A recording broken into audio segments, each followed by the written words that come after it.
ಕ್ಷೇತ್ರವಾದಾಗ ನೀವು ನಮ್ಮ ಕಾರ್ಯಕರ್ತರು ತೋರಿಸಿದ ಬೆಂಬಲ, ಪ್ರೀತಿ, ವಿಶ್ವಾಸ ಆಂಜನೇಯ ಸ್ವಾಮಿಯಿಂದ ಕೇವಲ ಆಂಜನೇಯ ಸ್ವಾಮಿ ದೇವಸ್ಥಾನಕ್ಕೆ ಹೋಗಿ ನಾನು ದೇವರಿಗೆ ಪ್ರಾರ್ಥನೆ ಮಾಡಿದೆ.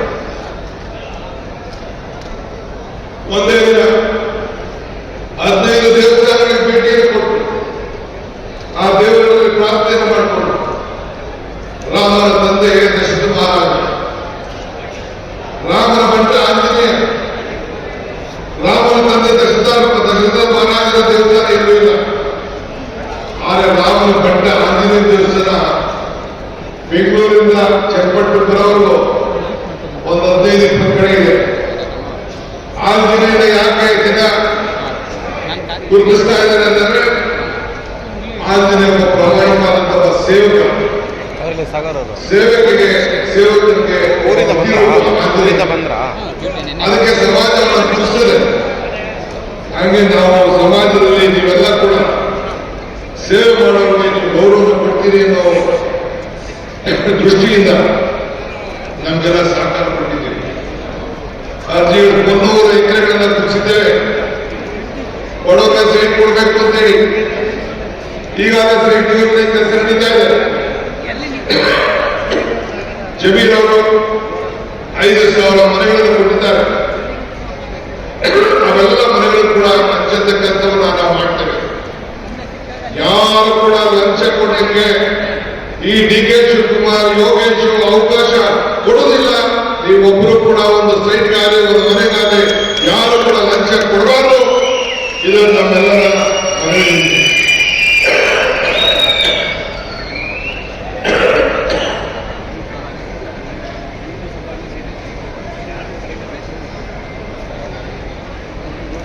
ಚುನಾವಣಾ ಸಂದರ್ಭದಲ್ಲಿ ಸಮೀಕ್ಷೆಗಳು ಬರ್ತಾ ಇದೆ. ನಾನು ಚುನಾವಣೆ ಮುಂಚಿತವಾಗಿ ಹೇಳಿದೆ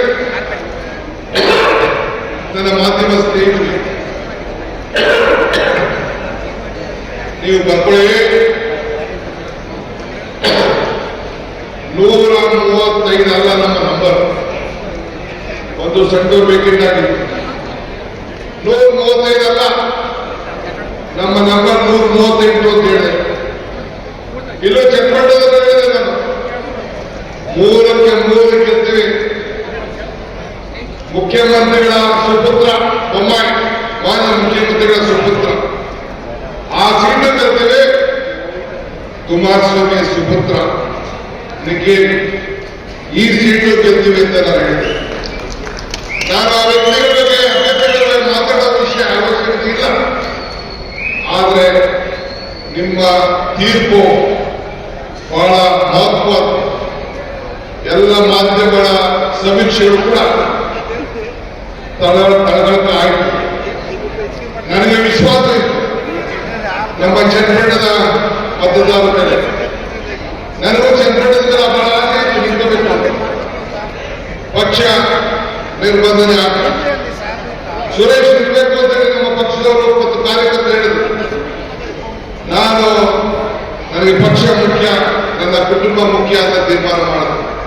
ಬಿಜೆಪಿ ನಾಯಕರಿರ್ಬೋದು, ಜನತಾದಳದ ನಾಯಕರಿರ್ಬೋದು, ನಿಮ್ಮ ಮಾಜಿ ಶಾಸಕರಾದ ಕುಮಾರಸ್ವಾಮಿ ಇರ್ಬೋದು, ಎಲ್ಲರಿಗೂ ಕೂಡ ನಿಮ್ಮ ತಟ್ಟೆ ಮರೆಗೇಟೆ ಬರೀ ಚನ್ನಪಟ್ಟಣ ಪುತ್ರ ಮಾತ್ರ ಕೊಟ್ಟಿದ್ದಲ್ಲ, ಇಡೀ ರಾಷ್ಟ್ರವೇ ನೀವು ಉತ್ತರವನ್ನು ಕೊಟ್ಟಿದ್ದೀರಿ. ಅದಕ್ಕೆ ನಿಮ್ಮ 1 ಕೋಟಿ ನಮಸ್ಕಾರಗಳನ್ನು. ನಾನು ಆಗಾಗ ಒಂದು ಮಾತಾಡ್ತಾ ಇರ್ತೇನೆ, ಅಧಿಕಾರ ನಶ್ವರ, ಸಾಧನೆಗಳು ಅಜಾಮ, ಆದರೆ ಮತದಾರನೇ ಈಶ್ವರ. ಕೊನೆಗೆ ತೀರ್ಮಾನ ಮಾಡೋದು ಮತದಾರ. ನಾನು ಈ ಚುನಾವಣಾ ಸಂದರ್ಭದಲ್ಲಿ ಈ ಸೀಟು ಖಾಲಿ ಆದ ತಕ್ಷಣ ಬಹುಶಃ ಮತ್ತೆ ಆದಂತಹ ಹೊಸ ರಾಜಕಾರಣದ ಇತಿಹಾಸದಲ್ಲಿ ಪ್ರತಿಯೊಂದು ಹೋಮಿಗೂ ಭೇಟಿಯನ್ನು ಕೊಟ್ಟು ಬಾಗಿಲಿಗೆ ನಿಮ್ಮ ಸರ್ಕಾರ ಬಂತು ಅಂತ ಹೇಳಿ ಸುಮಾರು 25,000 ಅರ್ಜಿಗಳನ್ನ ಜನರ ಸ್ವೀಕಾರ ಮಾಡಿ ನಿಮ್ಮ ಸಮಸ್ಯೆ ಏನು ಅಂತ ಹೇಳಿ ನಾನು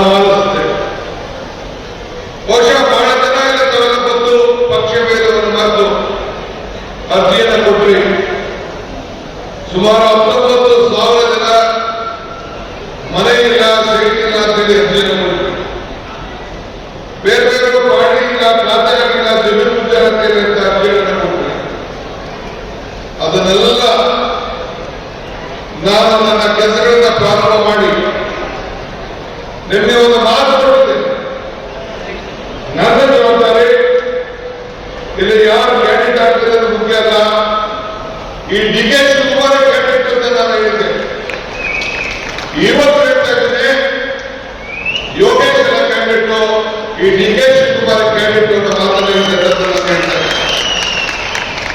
ನಾನು ಯೋಗೇಶ್, ಬಾಲಕೃಷ್ಣ, ಇಕ್ಬಾಲ್ ಹುಸೇನ್ ನಾವೆಲ್ಲ ಸೇರಿ ನಮ್ಮ ವಿಧಾನ ಪರಿಷತ್ತಿನ ಸದಸ್ಯರಾದ ರವಿ, ಪುಟ್ಟಣ್ಣ, ರಾಮಾಜಿಗೌಡರು ಮತ್ತು ಡಿ.ಕೆ. ಸುರೇಶ್ ಅವರ ಸಹಕಾರದೊಂದಿಗೆ ಮುಂದಕ್ಕೆ ಈ ಜಿಲ್ಲೆಯಲ್ಲಿ ನಾವೇನು ಮಾಡಬೇಕು ಅನ್ನೋದು ಬಹಳ ಮುಖ್ಯ.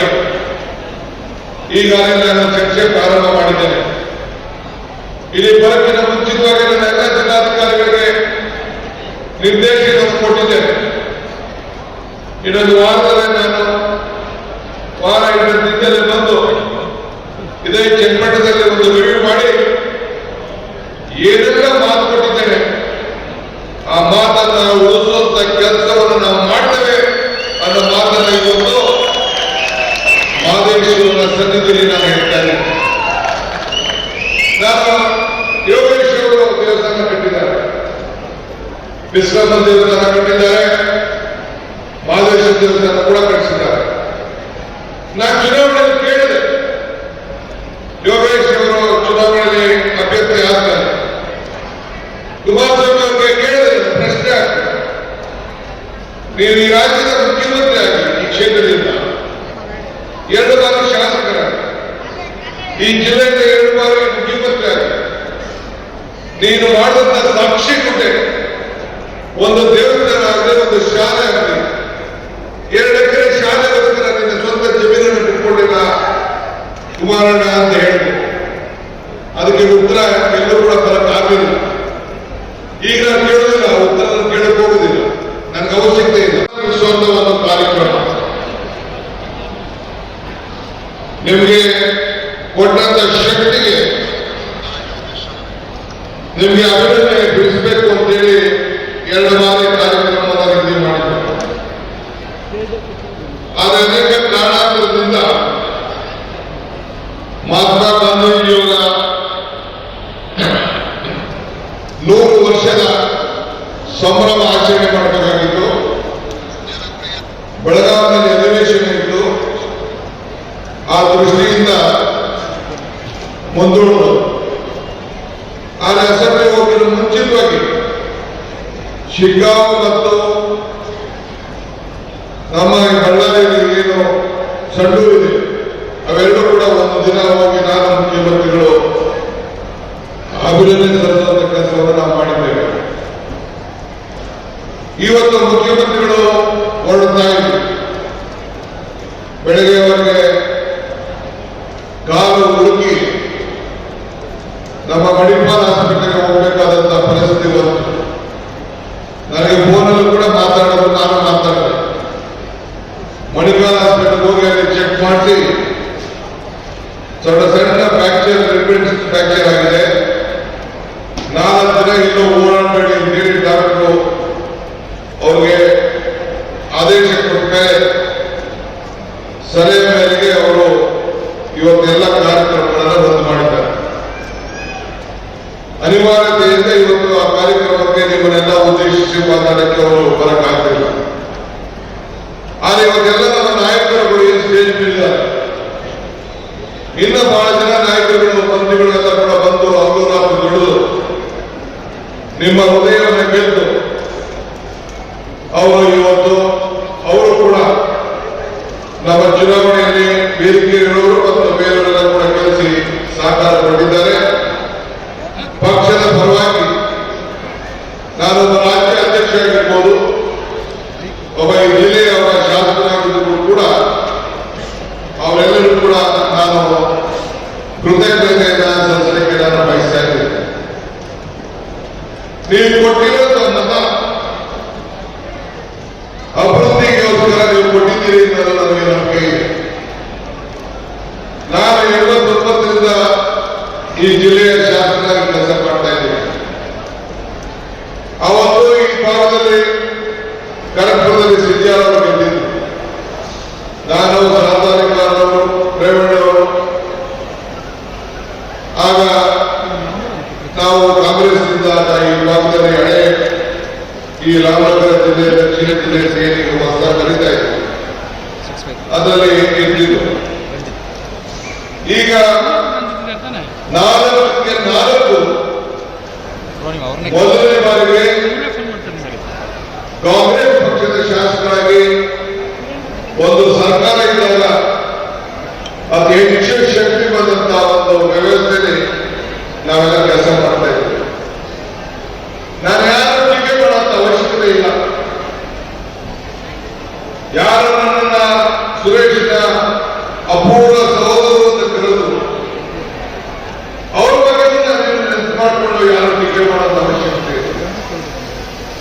ಕುಮಾರಸ್ವಾಮಿ ಅವರು ಎಷ್ಟು ತುಚ್ಛವಾಗಿ ಮಾತಾಡಿದ್ರು ಕೂಡ ಅವ್ರ ಬಗ್ಗೆ ಕೂಡ ನಾನು ಚಿಂತೆ ಮಾಡುವಂತ ಅವಶ್ಯಕತೆ ಇಲ್ಲ. ನಿಮ್ಮ ತೀರ್ಪು ಎಲ್ಲರೂ ಕೂಡ ನಿಮ್ಮ ತೀರ್ಪೇ ಉತ್ತರ.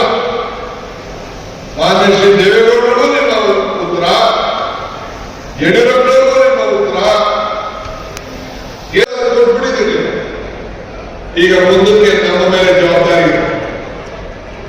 ಸುರೇಶ್ ಅವರು ನೀವು ಪಕ್ಷಿಸ್ಬೇಕಾದ್ರೆ ಹೇಳ್ತಾ ಇದ್ರು, ನೀವು 4 ಜನ ಸೇರಿ ಒಟ್ಟಿಗೆ ಹಚ್ಚಿ ಅದೇನ್ ಮಾಡ್ತೀನಿ ನೋಡಿದ್ದೀವಿ ಅಂತೇಳಿ ಸವಾಲಾಗ್ತಾ ಇದ್ರು. ಯೋಗೇಶ್ ಅವರೇ, ಈ ಸವಾಲ ನೀವು ಸ್ವೀಕಾರ ಮಾಡಬೇಕು, ನಾನು ಸ್ವೀಕಾರ ಮಾಡಬೇಕು, ಬಾಲಣ್ಣನ ಸವಾಲ ಸ್ವೀಕಾರ ಮಾಡಬೇಕು ಮತ್ತು ಇಕ್ಬಾಲ್ ಹುಸೇನ್ ಸವಾಲು ಸ್ವೀಕಾರ ಮಾಡಬೇಕು. ಜನರಿಗೆ ಕಣ್ಣಿಗೆ ಗೊತ್ತಾಗಬೇಕು. ನಾವು ಸಾಕ್ಷಿ ಇರ್ಬೇಕು, ಹೋಗ್ಬೇಕು. ನಾವು ಇವತ್ತು ಚನ್ನಪಟ್ಟಣ ಮತದಾರರಿಗೆ ಅವರ ಕಣ್ಣಿಗೆ ಬಣ್ಣದ ಬೂದಿಯನ್ನು ಇರಿಸಲಿಕ್ಕೆ ಸಾಧ್ಯ ಇಲ್ಲ ಅನ್ನೋದಕ್ಕೆ ಇವತ್ತು ನಮ್ಮನ್ನ 25,000 ಹಂತದಿಂದ ಗೆಲ್ಲಿಸಿ ಇಡೀ ರಾಜ್ಯಕ್ಕೆ ಒಂದು ದೊಡ್ಡ ಸಂದೇಶವನ್ನ ಕಳಿಸ್ಕೊಟ್ಟಿದ್ದಾರೆ. ಇವತ್ತು ನನ್ನ ಮೇಲೆ, ಈ ಡಿ.ಕೆ. ಶಿವಕುಮಾರ್ ಮೇಲೆ, ಸಿದ್ದರಾಮಯ್ಯ ಮೇಲೆ ನಂಬಿಕೆ ಇಟ್ಟು ಈ ಗ್ಯಾರಂಟಿ ಯೋಜನೆಗಳು ಮತ್ತು ಅಭಿವೃದ್ಧಿ ಮೇಲೆ ನಂಬಿಕೆಯನ್ನು ಇಟ್ಕೊಂಡು ಇವತ್ತು ಅನೇಕರು ಮತದಾರರನ್ನು ಕೊಟ್ಟಿದ್ದಾರೆ. ಈಗ 600ಕ್ಕೂ ಹೆಚ್ಚು ಕೋಟಿ ರೂಪಾಯಿ ಹಣ ವಿವಿಧ ರೀತಿಯಲ್ಲಿ ತಂದು ಈಗಾಗಲೇ ಕೆಲಸಗಾರ ಪ್ರಾರಂಭ ಕೂಡ ಆಗಿದೆ. ಈಗ ನಾವು ನಿಮಗೆ ಅಭಿವೃದ್ಧಿ ಬೇಕು ಇಲ್ಲ ಕಣ್ಣೀರು ಬೇಕು, ಇದನ್ನು ನಿರ್ಧಾರ ಮಾಡಿ ಅಂತ ಕೂಡ ನಿಮ್ಮೆಲ್ಲರೂ ಕೂಡ ನಾವು ಮನವಿ ಮಾಡಬೇಕು. ನಿಮಗೆ ಕಣ್ಣೀರು ಬೇಡ, ಅಭಿವೃದ್ಧಿನೇ ಬೇಕು ಅಂತೇಳಿ ನೀವೆಲ್ಲ ತೀರ್ಮಾನವನ್ನು ಮಾಡಿ ಆಯ್ಕೆಯನ್ನು ಮಾಡೋದನ್ನ ನಾವು ಮರಲಿಕ್ಕೆ ಸಾಧ್ಯ ಇಲ್ಲ. ನಿಮ್ಮ ಭಾವನಾತ್ಮಕವಾದಂತಹ ಅನೇಕ ಮಾತುಗಳನ್ನು ಕೂಡ ಜನತಾದಳದವರು ಬಿಜೆಪಿಯವರು ಮಾತಾಡೋದು, ಅದಕ್ಕೆ ನೀವು ಒಪ್ಪಲಿಲ್ಲ. ಬ್ಲಾಕ್ ಪೇಪರ್ ಯಾರು ಒಪ್ಪಲಿಲ್ಲ. ನೀವು ಜಗ್ಲೂ ಇಲ್ಲ, ಬಗ್ಲೂ ಇಲ್ಲ. ಆದರೆ ನಾವು ಅನೇಕ ಸಂದರ್ಭದಲ್ಲಿ ಒಂದು ಮಾತು ಹೇಳ್ತಾರೆ, ದೇವರು ವರನ್ನು ಕೊಡುವುದಿಲ್ಲ, ಶಾಪನ್ನು ಕೊಡುವುದಿಲ್ಲ, ಅವಕಾಶ ಮಾತ್ರ ಕೊಡ್ತೇನೆ ಅಂತ ಹೇಳಿ ಇವತ್ತು ನಮ್ಗೆ ಅವಕಾಶ ಕೊಟ್ಟಿದ್ದಾರೆ. ಇನ್ನಿರುವಂತ 3 ವರ್ಷಗಳಲ್ಲಿ ಕೊನೆ ವರ್ಷ ಚುನಾವಣೆಗೆ ಬಿಸಿಲಿನಲ್ಲಿ ನಾವೆಲ್ಲ ಇದ್ದೇವೆ. ಆದರೆ ಈಗ ಸಿಕ್ಕಿರುವಂತಹ 2 ವರ್ಷದಲ್ಲಿ ಒಂದು ಹೊಸ ರೂಪವನ್ನು ಕೂತ್ಕೊಂಡು ನಾವೆಲ್ಲ ಚರ್ಚೆ ಮಾಡಿ, ನಾನು ಆಕಾಶದಿಂದ ಭೂಮಿ ಇಳಿಸಿದ ಹೇಳಲಿಕ್ಕೆ ನಾನು ತಯಾರಿಲ್ಲ. ಆದರೆ ನಿಮ್ಮ ಕಣ್ಣುಗಳನ್ನ ಕಾಣೋ ರೀತಿಯಲ್ಲಿ ಸಾಕ್ಷಿ ಗುಡ್ಡೆಗಳನ್ನು ನಿರ್ಮಾಣ ಮಾಡಲಿಕ್ಕೆ ಎಲ್ಲ ತರದ ಪ್ರಯತ್ನವನ್ನು ಮಾಡಿ ಮತ್ತೆ ನಿಮ್ಮ ಮುಂದೆ ಬರ್ತೇವೆ ಅನ್ನೋದನ್ನ ಈ ಸಂದರ್ಭದಲ್ಲಿ ಹೇಳಿಕೆ ನಾನು ಬಯಸ್ತೇನೆ.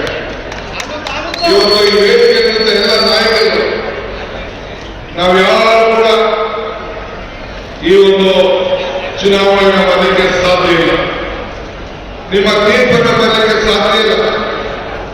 ಆದನ್ನ ಬೆಲೆ ನೀವು ಒಪ್ಪಿಕೊಳ್ಳಬೇಕಾಗ್ತದೆ. ನಮಗೂ ಅರಿವಿದೆ ಈ ರೈತನ ಕಷ್ಟ, ಭೂ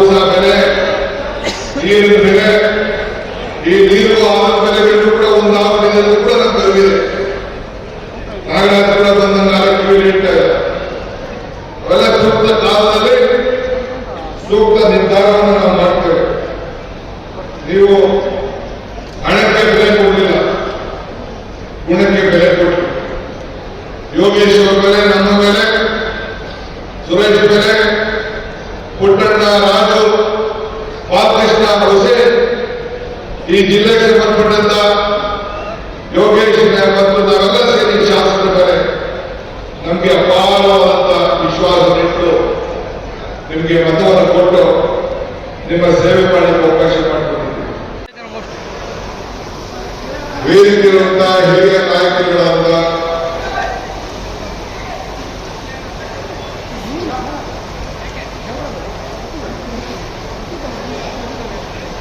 ಎಚ್.ಎಂ. ರೇವಣ್ಣವರೇ, ನಮ್ಮ ಸುದರ್ಶನ್ ಅವರೇ,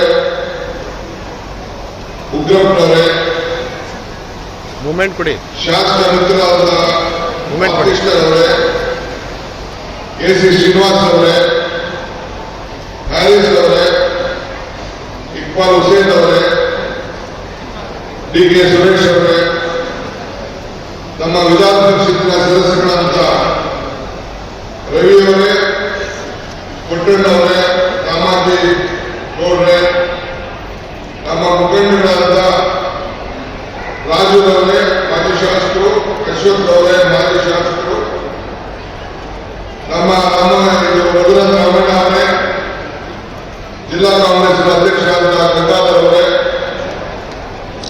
ಮತ್ತು ಬಿಡದಿ ಬ್ಲಾಕ್ ಕಾಂಗ್ರೆಸ್ ಅಧ್ಯಕ್ಷರು, ರಾಮನಗರ ಬ್ಲಾಕ್ ಕಾಂಗ್ರೆಸ್ ಅಧ್ಯಕ್ಷರು, 2 ಚಟ್ಪಟ ಬ್ಲಾಕ್ ಕಾಂಗ್ರೆಸ್ ಅಧ್ಯಕ್ಷರೇ, ಮಹಿಳಾ ಘಟಕ, ಯುವ ಘಟಕ, ವಿದ್ಯಾರ್ಥಿ ಘಟಕ ಹಾಗೂ ಎಲ್ಲ ನಮ್ಮ ಪಕ್ಷದ ಸಂಘಟನೆ ಎಲ್ಲ ಕಾರ್ಯಕರ್ತ ಬಂಧುಗಳೇ, ತಮ್ಮೆಲ್ಲರ ಜನಪ್ರಿಯ ಶಾಸಕರಾದ ಯೋಗೇಶ್ ಅವರು. ಮತ್ತಷ್ಟು ಸುದ್ದಿಗಳಿಗಾಗಿ ನೋಡ್ತಾ ಇರಿ ಪಬ್ಲಿಕ್ ನ್ಯೂಸ್ 24x7. ಇದು ಸತ್ಯದ ಧ್ವನಿ.